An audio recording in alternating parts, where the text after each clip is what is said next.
संजय गगनानी 0.0001% भी पृथ्वी मल्होत्रा नहीं है। एक गुण भी नहीं है। मेरा नाम पृथ्वी मल्होत्रा है और पृथ्वी मल्होत्रा कभी हार नहीं मानता। तुम्हें भी जला के राख कर दूंगा मैं। पृथ्वी मल्होत्रा का जो कैरेक्टर था, आप उससे घर घर में पहचाने गए। एक विलेन को इतना प्यार, इस पे आप क्या कहना चाहेंगे? ये जो किरदार था ये इनिशियली प्लान था फॉर अ कैमियो रोल, 2 महीने का। अच्छा। ये बढ़ते बढ़ते बढ़ते बढ़ते 6 साल इसने कंप्लीट किए इस किरदार ने। लेकिन 6 साल का सफर इसलिए कंप्लीट हुआ क्योंकि सबसे पहले उनका प्लान था वो, दूसरा माँ बाप का सपोर्ट था और तीसरा ऑडियंस ने एक्सेप्ट किया। फलसफा presented by Coco high, marketing partner TBB the big bang. कहते हैं कि एक कलाकार की असली जीत इसमें नहीं कि उसे लोग कितना पसंद करते हैं, बल्कि इसमें है कि वह लोगों के दिलों में कितनी नफरत पैदा करता है। जी हाँ, क्योंकि हम पर्दे पर बुराई इतनी शिद्दत से निभाते हैं कि लोग को सच लगने लगता है। तो समझ लीजिए कि कलाकार ने अपनी रूह उस किरदार में फूंक दी है। आज हमारे बीच एक ऐसी शख्सियत मौजूद है जिन्होंने अपनी अदाकारी के 9 रसों में दर्शकों को कभी डराया, कभी चौंकाया, तो कभी अपना दीवाना बनाया, जिन्हें टीवी की दुनिया का सबसे चार्मिंग विलेन कहा जाता है। लेकिन असल जिंदगी में जिनका फलसफा सादगी और कड़ी मेहनत की नींव पर टिका है, जिन्होंने कुंडली भाग के पृथ्वी मल्होत्रा बन के हर घर में अपनी पहचान बनाई, लेकिन जिनके भीतर एक बेहद सुलझा हुआ और भावुक इंसान बसता है। तहे दिल से स्वागत करते हैं बेहद टैलेंटेड और वर्सटाइल एक्टर संजय गगनानी जी का। कैसे हैं संजय जी? एकदम बढ़िया Ajay ji, thank you so much. क्या चल रहा है लाइफ में? लाइफ में बहुत कुछ चल रहा है, कुछ चल रहा है। नाइस। विद गॉड्स ग्रेस सब अच्छा चल रहा है, ऊपर वाले की कृपा है। संजय जी, आपके लिए मैंने कुछ लिखा है, पढ़ना चाहता हूं आपके लिए।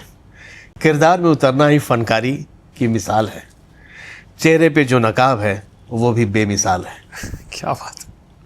संजय जी, मुंबई आने का फैसला और कैमरे के सामने खड़े होने का फैसला जो आपने किया, वो कब किया, कैसे किया और क्यों किया?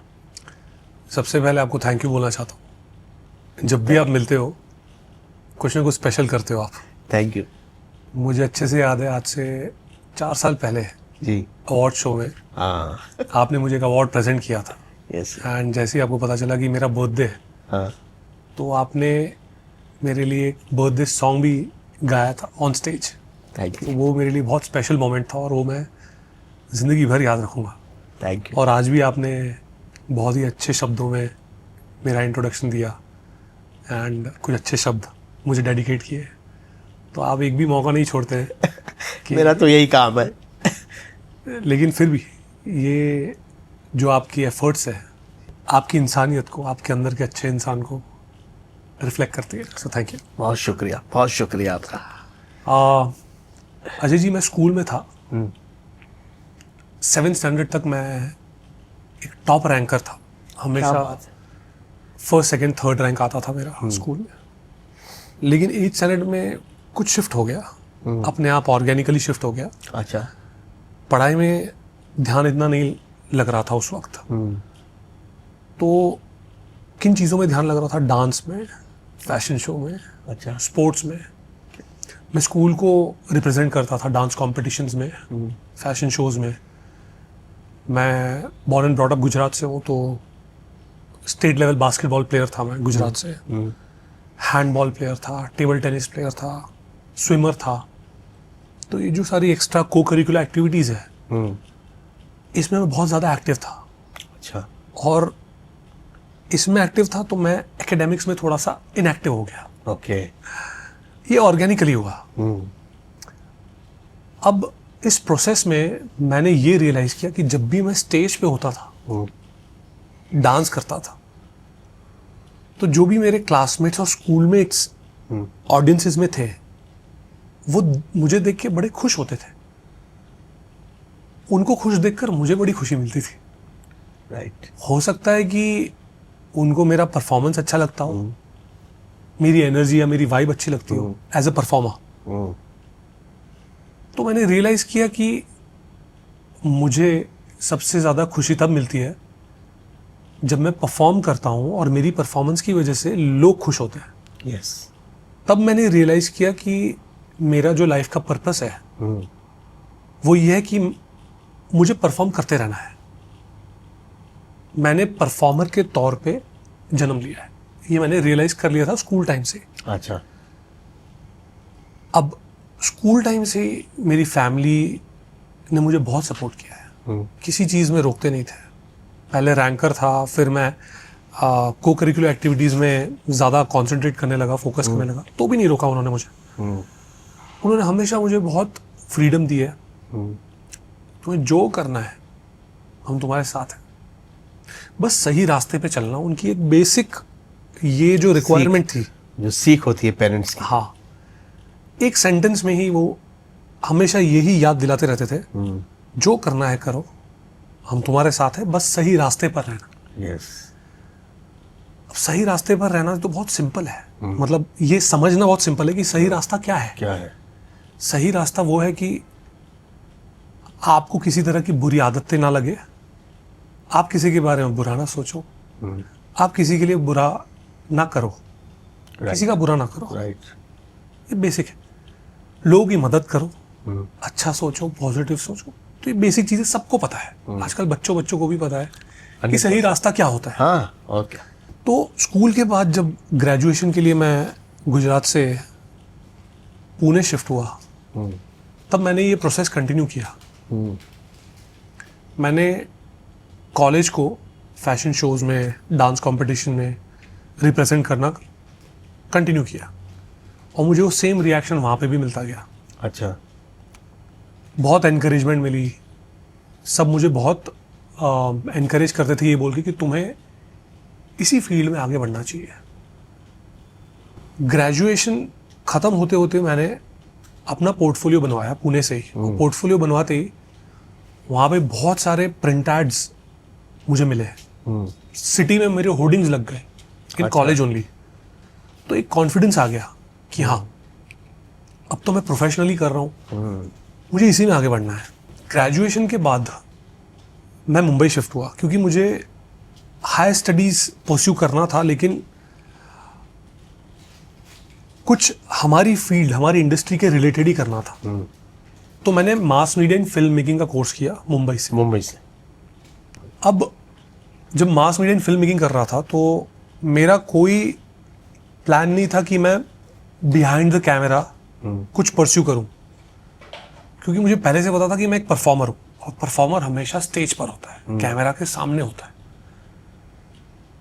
लेकिन तभी मुझे ये लगता था कि अगर कैमरा के पीछे वाले लोगों की साइकी और डिमांड को मैं अच्छे से समझूंगा और सीखूंगा तो मैं in front of the camera उसे केटर कर पाऊंगा और डिलीवर कर पाऊंगा। यस। तो मैंने एक अलग रूट लिया और जो भी मेरे क्लासमेट्स थे फिल्म मेकिंग में, वो जब स्टूडेंट फिल्म बनाते थे, डिप्लोमा फिल्म्स बनाते थे, तो उनको मैं यही बोलता था कि आपको बाहर जाने की जरूरत नहीं है, आपके पास इन हाउस एक्टर है, तो आप कुछ भी बना रहे हो उसमें आप मुझे कास्ट करिए। तो वहां से मेरी as an actor journey start हुई है। अब जब स्टूडेंट फिल्म में मैंने एक्ट करना स्टार्ट किया तो स्टूडेंट फिल्म कैसे बनती है सबको पता है, किसी तरह के रिसोर्सेज नहीं होते, ना वैनिटी वैन, ना मेकअप रूम्स, एसी फैन, कुछ नहीं। एकदम गुरिल्ला शूटिंग होती है, real locations, real people, as it is.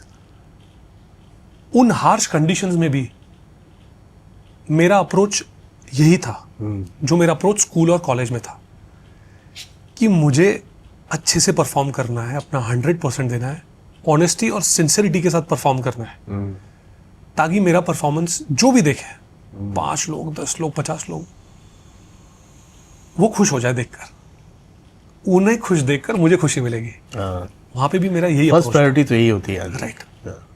तो बहुत सिंपल माइंडसेट था। 2-3 शॉर्ट फिल्म्स की, उसके बाद कॉलेज के बाद मैंने ऑडिशंस देना स्टार्ट किया और मेरी as a professional actor journey start हुई बालाजी टेलीफिल्म्स का एक शो था कलर्स पे, उसके साथ। तो आपने जो ये आपकी जो जर्नी थी आज की सफलता से मेल खाती है, आपको ऐसा लगता है? अजय जी, ऑनेस्टली मेरा आज भी वही अप्रोच है। मैं आज भी कोई भी प्रोजेक्ट करता हूँ तो विथ टाइम एंड एक्सपीरियंस आपकी रिक्वायरमेंट्स चेंज हो जाती है ऑब्वियसली। तो प्रोजेक्ट से पहले मैं अपनी रिक्वायरमेंट्स दे देता हूँ कि ये टर्म्स एंड कंडीशंस है, ये कॉन्ट्रैक्ट, ये एग्रीमेंट जो भी है। लेकिन जब मैं ऑन सेट होता हूँ तो मेरा फैसिलिटीज़ पे बिल्कुल ध्यान नहीं होता। मेरा ध्यान सिर्फ एक चीज़ पे होता है कि मुझे अपने सीन्स और अपना किरदार बखूबी निभाना है, सच्चाई और ईमानदारी से निभाना है, दिल से निभाना है। अगर मैं दिल से निभाऊंगा तो दिल तक छुएगा। नेम, फेम, सक्सेस, ये सारी जो चीज़ें हैं ये फॉलो करती है। इनको ध्यान में रखकर अगर कोई भी काम करेगा तो काम में वो इंसान कॉम्प्रोमाइज करेगा, मुझे ऐसा लगता है। नहीं, कुछ हद तक बात ये सही भी है, कुछ हद तक ये बातें सही भी है। पर अगर कोई एक्टर या कोई भी इंसान सिर्फ और सिर्फ अपने काम पे ध्यान देता है, बाकी सारी चीज़ों पे ध्यान नहीं देता है, तो बाकी सारी चीज़ें अपने आप पीछे पीछे आएंगी। राइट। जब आनी होगी, ऐसा ज़रूरी नहीं कि हर प्रोजेक्ट या हर काम में पीछे आएगी, उसको जब आना होगा तब आएगी। ये मेरा मानना है और मेरा एक्सपीरियंस रहा है। नहीं, फेट भी है। आप जब काम करते हैं तो बहुत सारे लोग उसमें जुड़ते हैं और बहुत सारे लोगों की किस्मत होती है।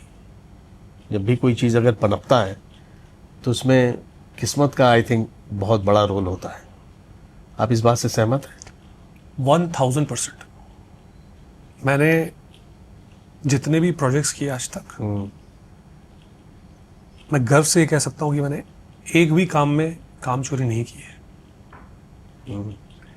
इसका मतलब ये तो नहीं है कि अगर काम चोरी नहीं की तो मेरा हर प्रोजेक्ट सुपर हिट होना चाहिए था। वो तब होगा जब उस प्रोजेक्ट का और उस किरदार का और मेरी किस्मत में उसका सुपर हिट होना लिखा हो। ना लिखा हो तो नहीं होगा, चाहे मैं कितनी भी मेहनत कर लूँ, कितने भी हाथ पैर मार लूँ। तो ये सोच के काम करना बिल्कुल गलत होगा कि मुझे सक्सेस चाहिए इसलिए मैं काम कर रहा हूँ, मुझे फेम चाहिए इसलिए मैं काम कर रहा हूँ, मुझे पैसा चाहिए इसलिए मैं काम कर रहा हूँ। मुझे काम करना है और मुझे काम से खुशी चाहिए इसलिए मैं काम कर रहा हूँ, ये अप्रोच होना चाहिए। सुकून, बेसिकली कि आदमी सुकून ढूंढता है। भाग्य की बात हो रही है तो मैं कुंडली भाग्य का जिक्र करना चाहूँगा आपसे। उसका जो पृथ्वी मल्होत्रा का जो कैरेक्टर था, आप उससे घर घर में पहचाने गए। एक विलेन को इतना प्यार मिलना, इस पे आप क्या कहना चाहेंगे? ये सब कुछ मैंने नहीं किया है, ये मुझसे करवाया गया। अच्छा। मैं इसलिए बोल रहा हूँ क्योंकि मेरे पास प्रूफ है इस चीज़ का। अच्छा। ये जो किरदार था ये इनिशियली प्लान था फॉर अ कैमियो रोल, 2 महीने का। अच्छा। ये सिर्फ 2 महीने का रोल था। ये बढ़ते बढ़ते बढ़ते बढ़ते 6 साल इसने कंप्लीट किए इस किरदार ने। My God. एंड इस किरदार की वजह से मुझे मोर देन 25 अवार्ड्स। हाँ, अवार्ड्स के नाम पे याद आया कि आपको सबसे ज़्यादा अवार्ड्स मिलने वाले जो मतलब लोगों को मिला है, हाँ जी, उसमें आपको शामिल किया गया उसमें। हाँ जी। मतलब टेलीविज़न में सबसे ज़्यादा अवार्ड पाने वाले संजय गंगा। ये इसका क्रेडिट सिर्फ और सिर्फ 3 लोगों को जाता है, भगवान को, पेरेंट्स को और ऑडियंस को। ऑडियंस को। सही बात है, ऑडियंस के बिना तो कोई भी कैरेक्टर पनपता नहीं। मैं इसका क्रेडिट बिल्कुल नहीं ले सकता क्योंकि मैं तो सिर्फ 2 महीने के लिए होने वाला था शो में, लेकिन 6 साल का सफ़र इसलिए कंप्लीट हुआ क्योंकि सबसे पहले उनका प्लान था वो, दूसरा माँ बाप का सपोर्ट था और तीसरा ऑडियंस ने एक्सेप्ट किया। संजय जी आप बहुत ही सॉफ्ट स्पोकन है, बहुत अभी भी आप बात कर रहे हैं तो मुझे ऐसा लगता है कि बहुत ही एक सीधा साधा नौजवान जो बिल्कुल बच बचा के रहने वाला। तो निगेटिव किरदार आपने किया कैसे? तो उसके लिए क्या कुछ स्पेशल प्रिपरेशन आपने की या फिर हो गया? इस रोल के पीछे बहुत सारी चीज़ें हैं, फैक्टर्स है। नंबर 1, इससे पहले जो भी प्रोजेक्ट्स मैंने किए थे वहाँ उन डायरेक्टर्स से, अपने को एक्टर्स से और ऑन सेट एक्सपीरियंस से मैंने सीखा कि ऑडियंस को क्या अच्छा लगता है, वो कैसे एंटरटेन होंगे।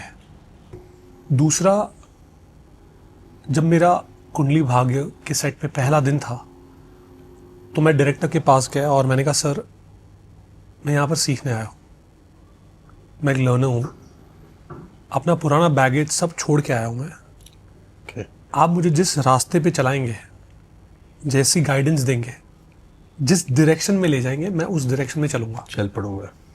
तो ये बात उनको बहुत अच्छी लगी। उनको लगा कि मैं एक सिंसियर एक्टर हूँ, भले ही कैमियो रोल के लिए आया हूँ लेकिन मैं अपने काम को लेकर सीरियस हूँ। और जब मैंने कहा कि मेरे पिछले एक्सपीरियंसेस से मुझे कुछ चीज़ें समझ में आ गई थी, तो मुझे ये भी समझ में आ गया था कि टेलीविज़न में खास करके जब एक शो सेटअप होता है तो जो सेटअप डायरेक्टर्स होते हैं वो सिर्फ शो को सेटअप नहीं करते हैं, वो एक्टर्स के कैरेक्टर्स को भी सेटअप करते हैं, किरदार को भी सेटअप करते हो। तो इस चीज़ को मैंने पकड़ लिया था कि अगर मुझे अपने कैरेक्टर को सेट करना है तो उसके पीछे एक ही इंसान है जो मेरी मदद कर सकता है, वो है captain of the ship, the director. Right. और उन्होंने जो मेरा हाथ पकड़ा वो दिन है, और 3 साल उन्होंने हमारा शो 3 से 3.5 साल डायरेक्ट किया। अच्छा। और 3.5 साल तक वो नंबर 1 पे रहा और कोई शो नहीं था उसके ऊपर जा ही नहीं पाया 3-3.5 साल तक। कुछ टाइम बाद तो ऐसा हो गया था कि उनकी वजह से मुझे कैरेक्टर का इतना हैंग हो गया था कि 6-7 महीने बाद जब मैं सेट पे जाता था तो वो मुझे नहीं दिखाते थे कि इस सीन की कोरियोग्राफी ऐसी है। वो मुझसे पूछते थे, अच्छा बता कैसे करेगा, तो मैं उनको रिहर्स करके दिखाता था।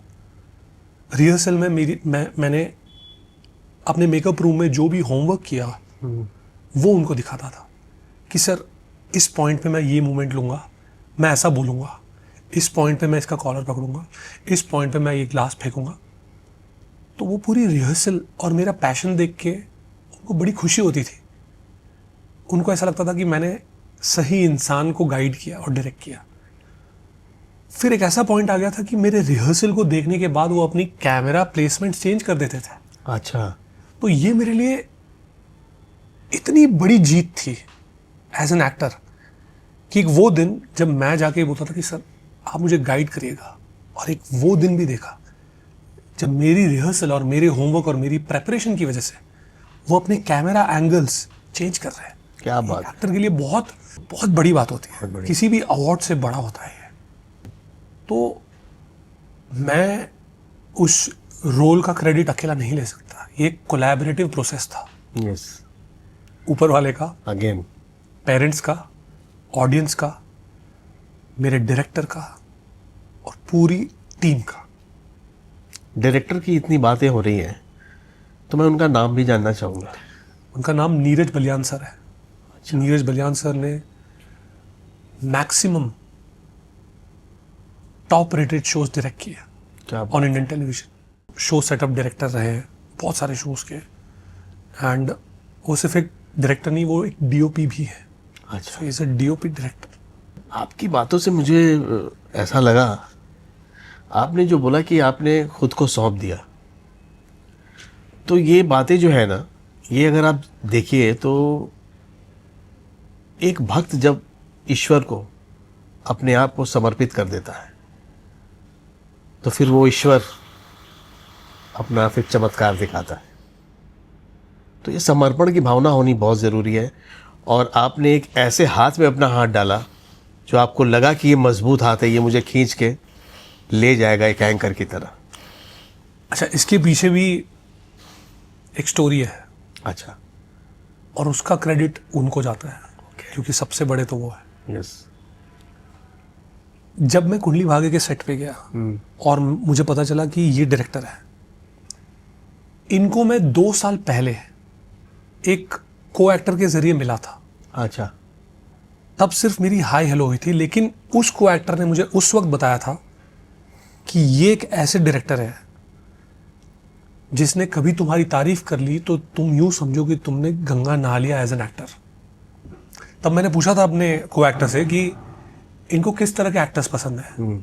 तब मेरे को एक्टर ने बताया था कि इनको सिंसियर एक्टर्स पसंद है, हार्ड वर्किंग सिंसियर एक्टर्स, अच्छा। नो नॉनसेंस एक्टर्स, जो सेट पे सिर्फ आए, अपना काम करे और चले जाए। तो ये बात मुझे याद थी। ये भी एक बहुत बड़ा रीज़न है जब मैंने डे 1 पे उनसे कहा कि सर मैं अपने आप को सरेंडर कर रहा हूँ, क्योंकि मुझे पता था कि अगर मैं अपनी सिंसियरिटी शो करूँगा तो वो मेरा हाथ थाम लेंगे। अच्छा, आपको वो बातें याद थी। यस। हम लोग जिस फील्ड में काम करते हैं संजय जी, बड़ा ही चकाचौंध, ग्लैमरस, चमक दमक की दुनिया जिसे कहते हैं। अक्सर लोग सफलता की बातें करते हैं यहाँ पे। मैं आपसे जानना चाहूँगा, उस कठिन दौर में क्या आपके जीवन में, उस जर्नी में कोई ऐसा पार्ट था? बहुत सारी याद है।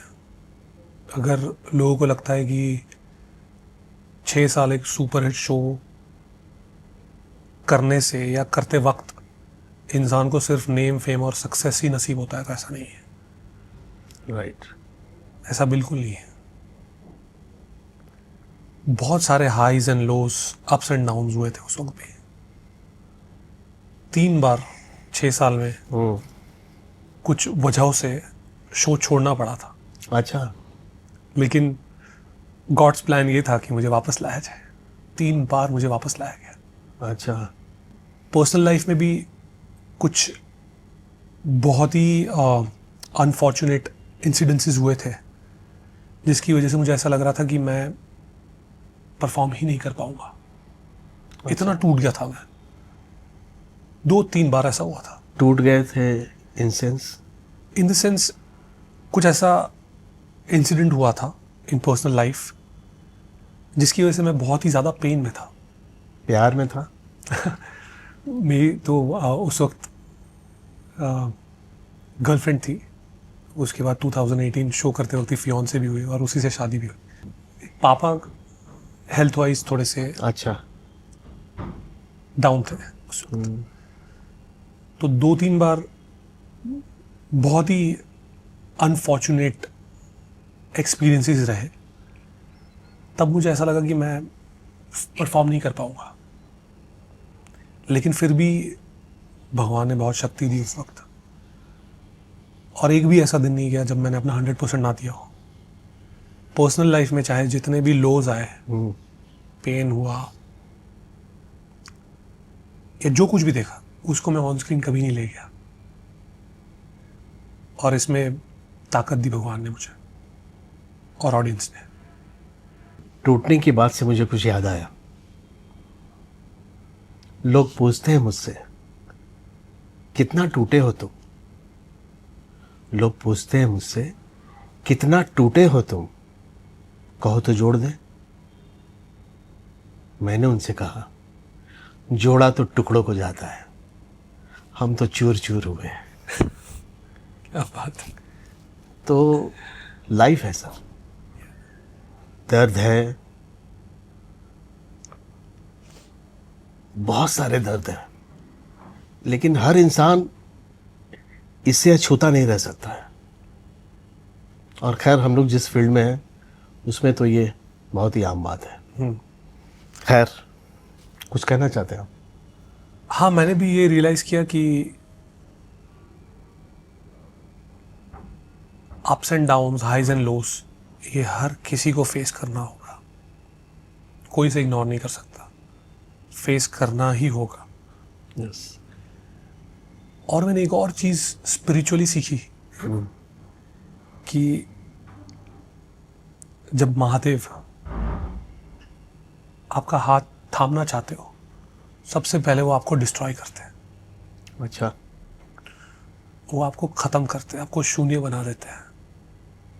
ओके। मेरे साथ वो हुआ। अब मैं एक नया इंसान हूँ, इसीलिए मैं इतना काम पेशेंट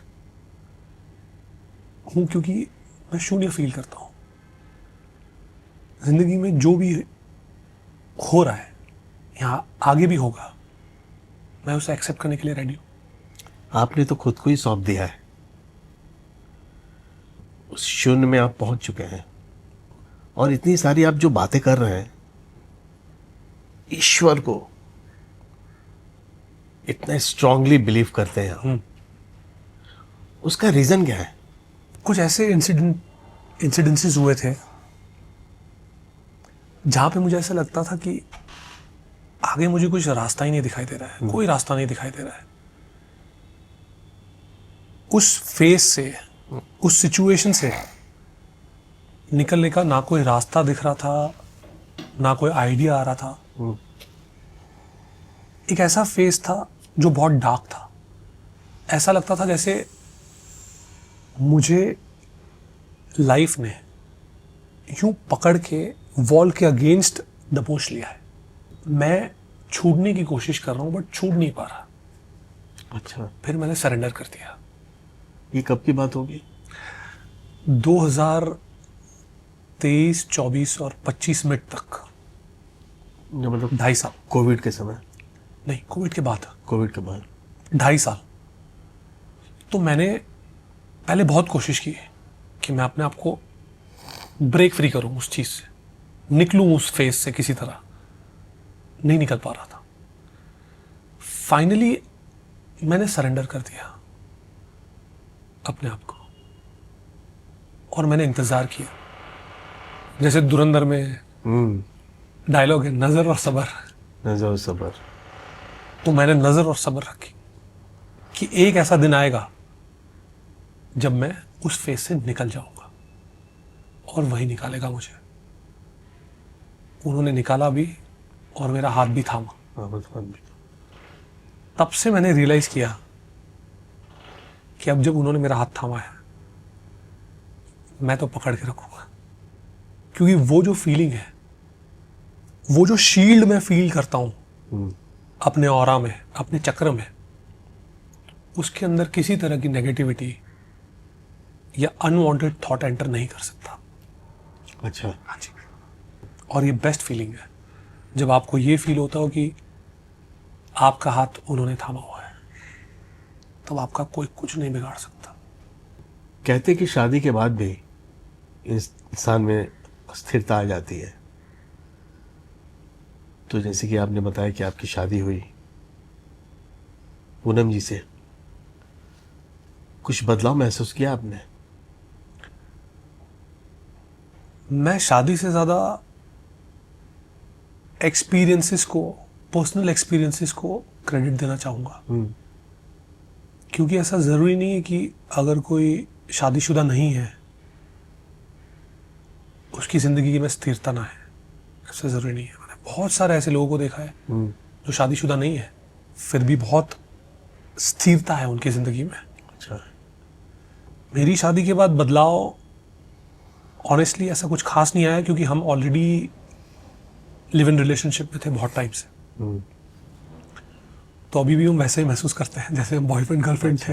अच्छा, तो ये तो बहुत खूबसूरत बात हाँ है। जी, बहुत।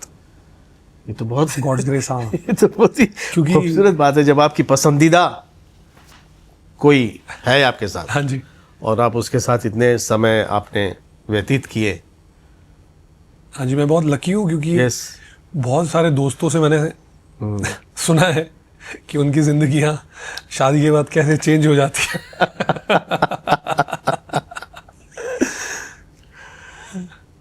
ज्यादातर आपने नेगेटिव कैरेक्टर ही निभाया मेरे ख्याल से कुछ सीरियल्स में।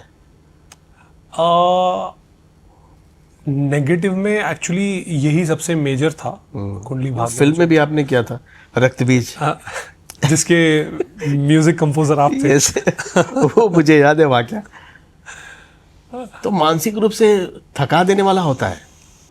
इसमें सर- एक क्वेश्चन और जोड़ देता हूँ, जो निगेटिव किरदार है वो मानसिक रूप से थका देने वाला होता है, और वो जो पृथ्वी मल्होत्रा और ये संजय गगनानी, इन दोनों के बीच का क्या है, आप कैसे उसको कनेक्ट करते हैं? बिल्कुल कनेक्ट नहीं करता, बिल्कुल correct। बिल्कुल भी नहीं। मतलब संजय गगनानी 0.0001% भी पृथ्वी मल्होत्रा नहीं है, नहीं। एक गुण भी नहीं है। मेंटली थका देने वाला ऑनेस्टली मुझे बिल्कुल नहीं लगता, क्योंकि मैं अपने काम को बहुत एंजॉय करता हूँ। ये जो पूरा प्रोसेस है, ऑडिशन देना, शॉर्टलिस्ट होना, कंफर्मेशन का कॉल आना, रोल की प्रेपरेशन करना, क्रिएटिव टीम के साथ क्रिएटिव डिस्कशन करना, पूरी टीम के साथ कोलैबोरेट करना, सेट पे जाना, मेकअप करवाना, हेयर करवाना, ओफ।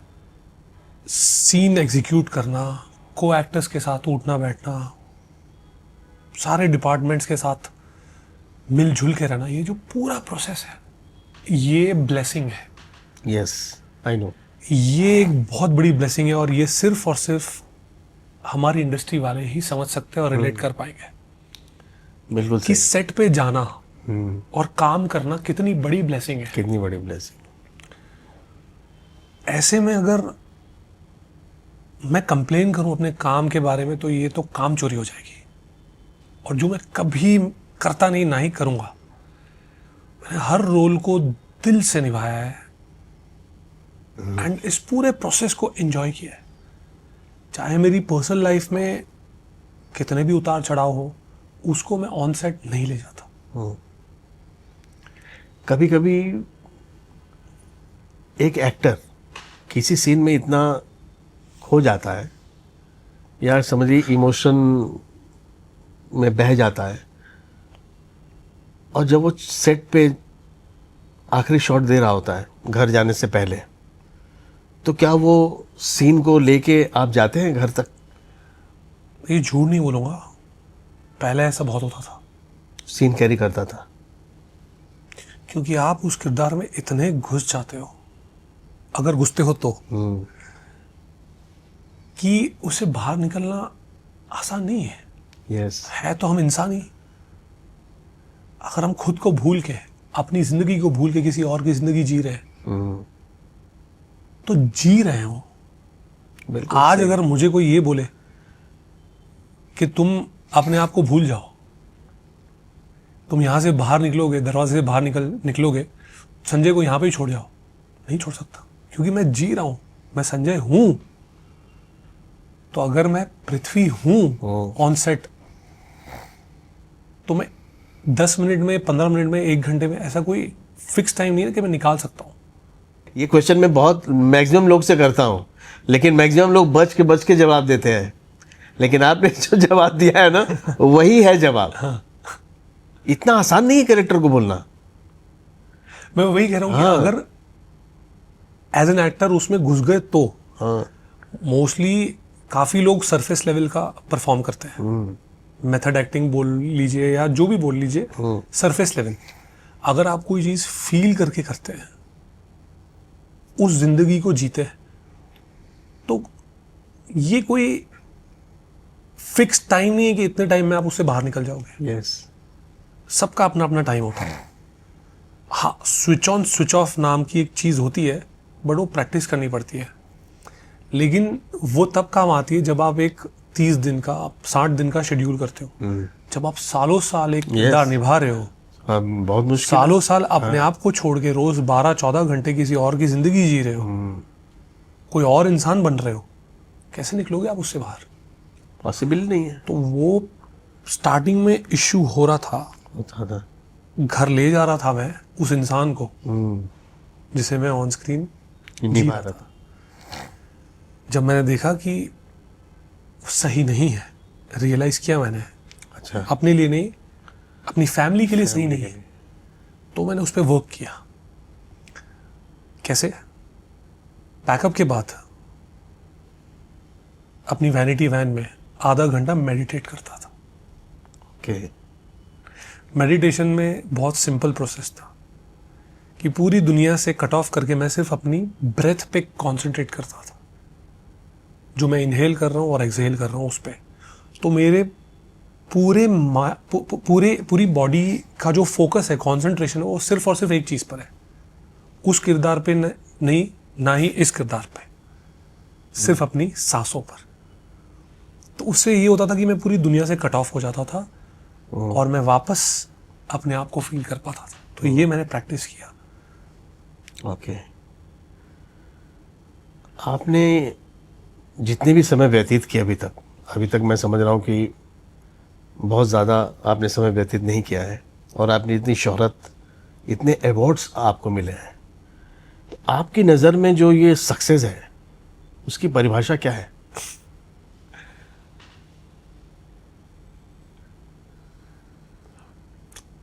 मुझे ऐसा लगता है कि जब माँ बाप के चेहरे पर वो गर्व की खुशी है, वो जब मैं देखता हूँ, वो मेरे लिए सक्सेस की परिभाषा है। जब छोटे बच्चे जिनको दुनिया की इतनी ज़्यादा समझ नहीं है, मैच्योरिटी नहीं है, वो आपको आके कह रहे कि आपका काम उनको पसंद है, आपका ऑन स्क्रीन आपके रोल का, किरदार का नाम ये है, वो मेरे लिए सक्सेस की परिभाषा है।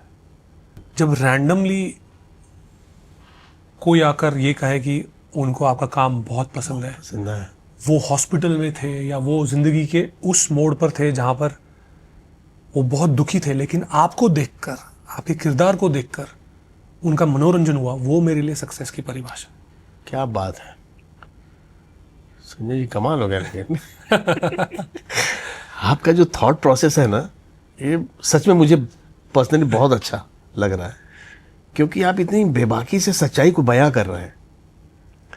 मैंने ऑनेस्टली, ऐसा नहीं है कि मैं हमेशा से, मेरा यही थॉट रहा है, ये over the period of time बदलाव आया मेरे अंदर। ऐसे भी वक्त थे जब मैं ओवर कॉन्फिडेंट था, ऐसे भी वक्त थे जब मेरी सक्सेस की परिभाषा कुछ और रही होगी। सब कुछ ट्राई एंड टेस्ट करने के बाद जब उन्होंने हाथ थामा, तब ये थॉट प्रोसेस चेंज हुई और शून्य हो गया। और इंडस्ट्री में टिके रहने के लिए क्या किसी तंत्र की आवश्यकता होती है क्या? सिर्फ उनके आशीर्वाद की। कोई एक मंत्र देना चाहेंगे आप कलाकारों को? जैसे कि आप इतने डिवोटी हैं और बहुत ही स्पिरिचुअल हैं, तो आप कोई ना कोई ऐसा कुछ, जैसे आपने बताया कि आप मेडिटेट किए उस किरदार से निकलने के लिए, तो ऐसा कुछ टिप देना चाहेंगे? एक सेंटेंस है जो मेरे पापा ने मुझे सिखाया था और जिसको मैं आज तक फॉलो करता हूँ। Work is worship. आगे चल के आपके ऊपर कोई बुक अगर लिखी जाए, उस बुक का एक खूबसूरत पन्ना और उसका शीर्षक क्या होगा? एक तो बहुत मुश्किल है, क्योंकि मेरे तो बहुत रंग हैं। अगर मैं किसी एक रंग को पॉइंट आउट करूं तो मेरे बाकी रंग नहीं, एक किताब में बहुत सारे पन्ने हैं। हाँ। लेकिन कोई एक पसंदीदा पन्ना बताइए, उसका शीर्षक। अगर मुझ पे बुक लिखी जाए तो मुझे क्या रिप्रेजेंट करेगा? यस, अ good human being. Good human being. बहुत अच्छी बात, बहुत ही अच्छी बात। अगर इसको एलैबोरेट करें तो इसी में सब कुछ आ गया। यस, सब कुछ कुछ आ गया। To be a good actor you have to be a good human being. सही बात है। तो अ गुड ह्यूमन बीइंग में ये भी आ जाता है कि आप ऐसे ह्यूमन बीइंग हो जो बड़ों की इज्जत करते हो, मेहनत करते हो, सबका अच्छा सोचते हो, किसी का बुरा नहीं चाहते हो, सच्चाई और ईमानदारी से काम करते हो। सिंपल। आने वाले प्रोजेक्ट्स के बारे में कुछ बात करते हैं। जब मैंने आपको कॉल किया था इनवाइट करने के लिए, तकरीबन 1-1.5 महीना पहले ही मेरी बात हुई थी आपसे, तो आप किसी वेब सीरीज़ की शूटिंग कर रहे थे उसके बारे में मुझे ही बताइए और दर्शकों को भी बताइए, क्या है, कब आने वाली है, कहाँ पे देख पाएंगे उसको? तो रिसेंटली इन 6 महीनों में 2 प्रोजेक्ट्स शूट किए हैं। ओके। एक वेब फिल्म है अच्छा। जिसका नाम है बैंड बाजा मर्डर। बैंड बाजा मर्डर। उसमें मैंने STF ऑफिसर का रोल प्ले किया है, क्या बात है। Special task force officer. STF form किया गया था बाय यूपी गवर्नमेंट। हाँ, यूपी की स्टोरी होगी। करेक्ट। एक फिक्शनल गांव है यूपी का, वहाँ की स्टोरी है, बट एक बहुत ही इम्पोर्टेंट फिल्म है अच्छा। क्योंकि ये फिल्म जो है ये एड्रेस करती है कास्टिज्म पर और कास्टिज्म को लेकर जो भी क्राइम्स होते हैं उस पर। अच्छा। तो ये एक बहुत ही सोशली रिस्पॉन्सिबल फिल्म है अच्छा। जो करके मैं बहुत गर्व महसूस करता हूँ और मैं इंतज़ार कर रहा हूँ कि ये जल्द से रिलीज़ हो ताकि मैं अपनी जो रिस्पॉन्सिबिलिटी एज एन एक्टर वो डिलीवर कर सकूँ थ्रू दिस फिल्म। और लोग जब ये फिल्म देखेंगे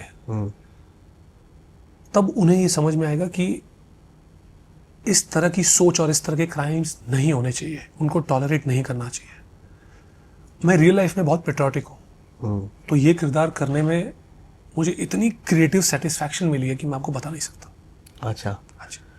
और कि किसी खास OTT पे ये रिलीज होने वाली है?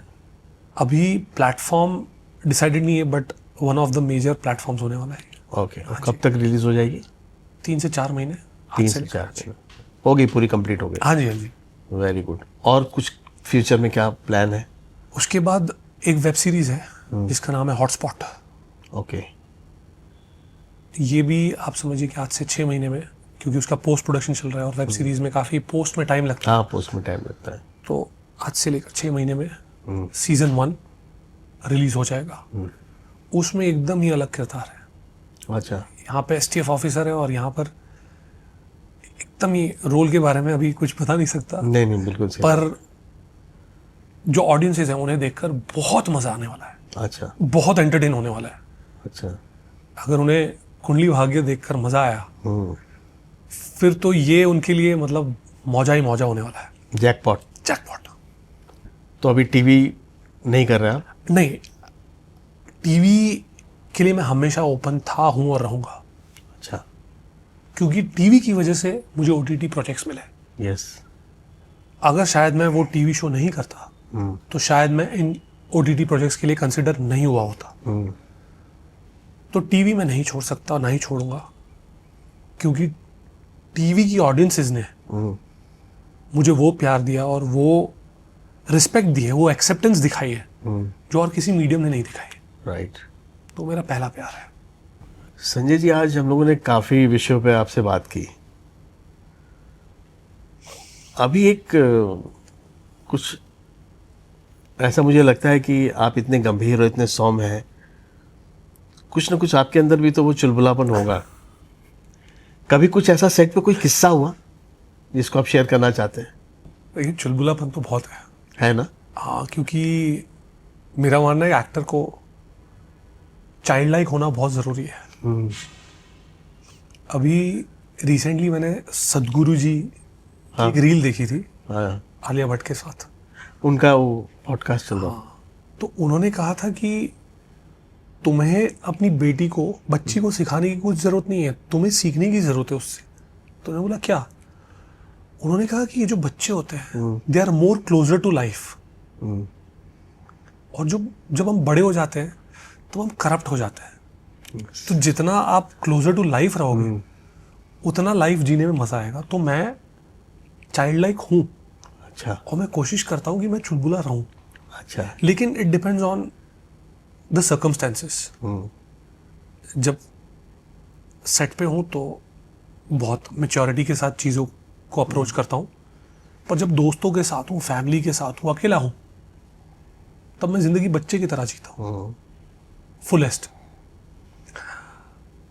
सेट के तो आज तक बहुत सारे किस्से हुए हैं। मतलब जैसे कुंडली भाग्य में 2-3 बार ऐसे हुआ था कि ऑलमोस्ट मैं बहुत बुरी तरह से इंजर होने वाला था, या मेरी जान पे खेल के मैंने कुछ सीन्स किए हैं honestly। अच्छा। हाँ, एक बार ग्लास तोड़ा तो वो उड़ के बेड पर आ गया और स्पॉन्टेनियसली मैंने इम्प्रोवाइज किया कि मैं बेड पे गिरता हूँ और मैं लेटने वाला था, लेकिन उसी वक्त जब वो ग्लास मेरे फेस में घुसने वाला था मुझे डीओपी ने रोक लिया, उसने शॉर्ट कट कर दिया और मैं गुस्सा हो गया कि कट क्यों किया आपने। तो मैं बोला कि सर नीचे देखो, तो मैंने जैसे ही देखा तो इतने डिस्टेंस पे वो पॉइंटेड ग्लास था। मैंने उनके पैर छुए, मैंने कहा thank you for saving my life. Actor का फेस ही सब है, एग्जैक्टली फेस ही खराब हो जाए। एग्जैक्टली। एक बार ऐसा था कि एक सीक्वेंस में मुझे घर में आग लगानी थी, तो 2 तार दिए हुए थे। अब मैंने अज्यूम किया था कि पहले से लोगों ने वैसे इंतजाम की होगी कि नकली तार होंगे, नकली होंगे। लेकिन जैसे ही मैंने इन द शॉट वो तार जोड़े तो स्पार्क हुआ हाँ। और मैं नंब हो गया कि ये क्या हुआ। अगर वो स्पार्क मेरे फेस पे लग जाता तो। एक बार मैं कार की डिक्की में बंद हो गया था। अच्छा। शूटिंग पे कार्स मंगवाते हैं शूटिंग के लिए, तो वो बाहर से हायर की जाती है और वो लाइटिंग चल रही थी, सेटअप चल रहा था, तो कार वहाँ पे पार्क थी फील्ड पे। अब सीन के लिए मुझे बुलाया। सीन ऐसा था कि मुझे किसी से छुपने के लिए अपने आप को कार की डिक्की में बंद करना है। अच्छा, सीन में ही। सीन में। ओके। अब मैंने कर दिया ये सोच के कि मुझे अपनी टीम पे भरोसा है, कोई ना कोई तो खोल ही कोई देगा। ना कोई तो खोल ही देगा। टेक ओके हुआ पर कोई खोल नहीं रहा सब भूल गए। कोई खोल नहीं रहा था। तो मैंने अंदर से खटखटाना शुरू किया। मुझे क्लॉस्ट्रोफोबिक इशू है, बाप रे, सेम क्लॉस्ट्रोफोबिया इशू है मुझे भी। 5 मिनट हो गए, बाप रे। अब मेरे मुंह से गाली गलौज शुरू हो गई क्योंकि मैं सांस नहीं ले पा रहा। बाद में पता चला कि जहां से इन्होंने कार हायर की थी वो ड्राइवर वहां पे था, लेकिन वो चाय पीने कहीं बाहर चला गया था। Oh my God. और चाबी उसके पास थी। तो ऐसे किस्से हुए हैं और कुछ ऐसे किस्से भी हुए हैं जहाँ पे लोग पता नहीं क्यों कुछ को एक्टर्स इनसिक्योर हो जाते हैं। हाँ। हमने जो फिल्म की थी, आपको शायद ये किस्सा याद ना हो क्योंकि मैंने किसी के साथ शेयर नहीं किया था, रक्त बीज। रक्त बीज में। अच्छा। क्लाइमेक्स सीन था। मेरी वैनिटी में एडी आता है स्क्रिप्ट लेकर, क्लाइमेक्स सीन लेकर आता है और जो मेरी लाइंस लिखी हुई थी उन पे स्क्रैच करके लाया था। तो मैंने उससे पूछा कि ये मेरी लाइंस किसने कट की। तो उसने मुझे बताया कि जिनके साथ आपका सीन है बहुत सीनियर एक्टर है। अच्छा। नाम नहीं लेना चाहूंगा। अब तो नहीं मैंने है। कहा कि क्यों। तो मैं बोला कि नहीं, बस वो चाहते हैं कि आप ये लाइंस ना बोलो। मैंने कहा क्यों नहीं बोलूंगा। मैंने कहा जिससे कहना है जाकर ये कह दीजिए कि मैं as an actor, as an artist सिर्फ एक इंसान की सुनूंगा, डायरेक्टर। डायरेक्टर अगर मुझसे कहे कि तुम एक शब्द नहीं बोलोगे, एक शब्द नहीं बोलूंगा। डायरेक्टर के अलावा अगर कोई भी इंसान ये बोलेगा तो उनसे जाके कह देना कि मैंने इनकार कर दिया। मैं जो बोलना चाहता हूं वो मैं बोलूंगा और मुझे कोई नहीं रोक सकता। ये मेरा क्राफ्ट है और मेरा टैलेंट है, ये मेरी मेहनत है, ये मेरी स्किल है। And for me my work is worship. और आप मेरी पूजा में इंटरफेयर नहीं कर सकते, राइट। आप मेरी पूजा को भंग नहीं कर सकते। मैंने जाकर ये बात डायरेक्टर से शेयर की कि सर ये गलत है। उन्होंने मुझे सपोर्ट किया। ये फिल्म मेकिंग में बहुत सारे हाँ, टैक्टिक्स होते हैं। टैक्टिक्स होते हैं। हमने क्या किया, उन्होंने मुझसे कहा कि मास्टर शॉट में जब वो तुम्हारे साथ है मत बोलना। वो भी खुश। लेकिन जब तुम्हारा क्लोज शॉट Close लगेगा, कटेगा। सोलो क्लीन, तब बोल लेना। जितना लिखा है उतना नहीं, तुम्हें जो बोलना है, तुम्हारा कैरेक्टर जो अलाउ कर रहा है, जो तुम्हें फील हो रहा है, वो सब तुम बोलना। और जितना मुझे लगेगा कि तुम्हारे कैरेक्टर में जा रहा है मैं एडिट पे उतना रखूंगा। ये मेरा वादा है। तो God helps those who helps themselves. और वो था फिल्म में। लोग इनसिक्योर हो जाते हैं जब देखते हैं कि सामने वाला अगर अच्छा कर रहा है ना। तो ये बड़े बड़े लोग को मैंने देखा है, इनसिक्योरिटी उनकी। तो क्या करेंगे। वैसे संजय जी, आपकी जो जर्नी, आपके संघर्ष और आपके जज्बात बड़ी खूबसूरती से आपने आज फ़लसफ़ा के मंच पर रखे। और मुझे ऐसा पर्सनली बिलीव है कि जो भी दर्शक आपको देख रहे हैं वो आपसे 100% कनेक्ट होंगे। और इसी के साथ हम विराम देते हैं और आपके फ्यूचर के प्रोजेक्ट्स के लिए बहुत बहुत बेस्ट विशेस। और आप यहाँ आए, आपका बहुत बहुत शुक्रिया संजय जी। थैंक यू बोलना चाहता हूँ आपको अरे कि आपने फ़लसफ़ा शो में मुझे इनवाइट किया। आपके साथ फ़लसफ़ा करने में बहुत मज़ा आया, अच्छा लगा। एंड आपके साथ तो मेरा ऑलमोस्ट 14 साल से कनेक्ट है। यस, एंड फ़लसफ़ा के व्यूअर्स को भी थैंक यू बोलना चाहता हूँ। आई होप अजय जी और मेरे थ्रू अगर आपकी लाइफ में थोड़ा सा भी पॉजिटिव इम्पैक्ट आए तो हमें बहुत खुशी मिलेगी। Thank you. तो दोस्तों ये था आज का एपिसोड संजय गगनानी जी के साथ। इन्होंने काफ़ी संघर्ष किया और आज इस मकाम पे हैं कि लोग इन्हें चार्मिंग विलेन के रूप में देखते हैं और बहुत पसंद करते हैं। अगले एपिसोड में हम फिर मिलेंगे एक ऐसे ही शख्सियत के साथ। तब तक के लिए आप अपना बहुत बहुत ख्याल रखिए। जय हिंद। Thank you.